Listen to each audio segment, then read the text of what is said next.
So there are some very, very concerning numbers that came out in a new poll of Republicans. I need to share this with you. Most Republicans believe that Donald Trump is still the rightful president and that the results of the 2020 election were tarnished by illegal voting, according to a new Reuters-Ipsos poll released on Tuesday. The survey found that just over half of Republicans, 53%, think that Trump remains the true president despite losing to President Biden last year by roughly 7 million votes nationally. Even more, 61% believe either strongly or somewhat that the 2020 election was stolen from the former president.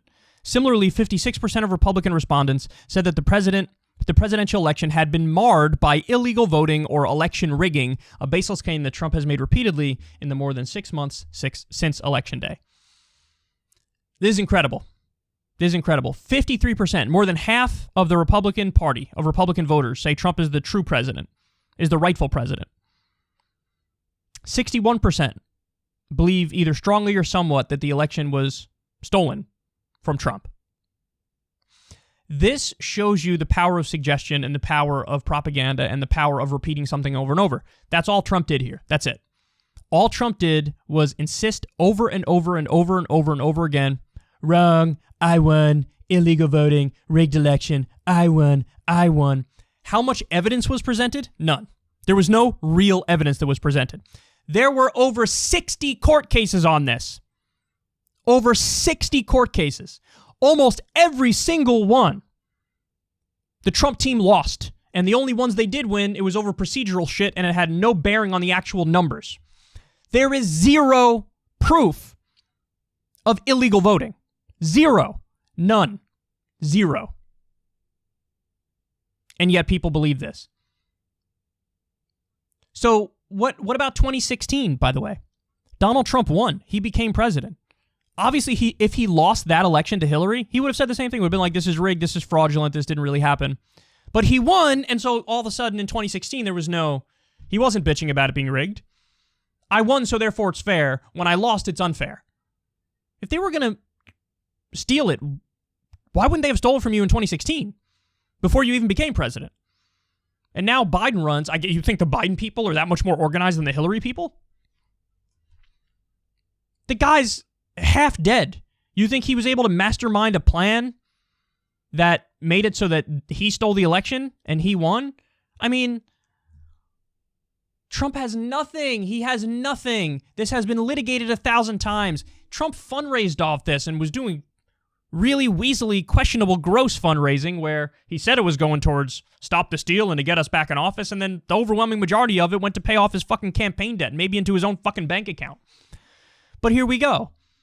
Over half the Republican Party, over half the voters are like, I think Trump's the real president. So he's a liar. The buck stops with him. This shows the power of propaganda. But also, listen, I do think this speaks poorly of the media because people don't trust the media at all. And we're going to get to another story on that in a little bit, but people don't trust the media at all. So when the media rebuts this, a lot of people just don't listen. But now you might say that's the fault of the people who aren't listening. It is partly their fault. They have agency. But it's also that the media blew all their credibility in a variety of different ways. Like, for example, when they pushed for the Iraq war based on lies, which they did do. When they pushed for the Syria attack, Brian Williams saying the beauty of our weapons as they're launching and attacking Syria. Like Russiagate, for example. The number of things that they got wrong, it's like, of course people were going to tune out and say, I don't trust you. You're smug elite pricks, and I don't trust you. I trust this fucking 2-bit con man, real estate goon, reality star over you. That speaks poorly of everybody. That speaks poorly of absolutely everybody. So there's blame to go all around here. You blame Trump for lying. You blame the people who were duped for being duped. And you blame the media for not having any... People don't have trust in you anymore, so when you tried to rebut it, people weren't listening. But listen, this does go to show you roughly the percentage that's TFG. You know, it's like 50% of Republican voters. Now, I'm optimistic in that other 50%, some of them are gettable. And so if you materially improve their life, if you argue to materially improve their life, if you run on those things, you might be able to win some of them back. Former 2 times Obama voters who flipped to Trump, you got a shot. But don't get it twisted. about 50% are TFG. And they believe in the dumbest conspiracy theories you could possibly imagine. The idea that Trump really won the election even though there were over 60 lawsuits and they lost almost everyone. The process worked. He had his day in court. He had his day in court a variety of times. And by the way, this reminds me of the scary situation where Trump had Sidney Powell and a bunch of other lunatics in the Oval Office, including Michael Flynn, and they were trying to convince him, you won, and maybe we should, do a coup. Maybe we should do whatever we can to keep you in. And Trump's lawyers were like, are you fucking insane? Are you people insane? We've been in court, and we're losing every case. He didn't win the election. Thankfully, Trump ended up siding with the people who were correct, but he obviously caused a stink in the process.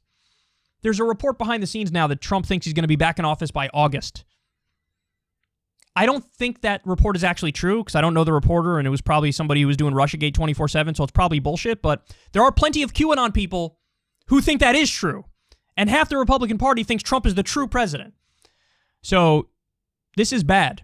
And the way to combat this misinformation is not to just fact check everybody into oblivion and ban people from social media. No, the way to get the truth out there is to regain trust, build trust, tell the truth, and then give people the honest answers.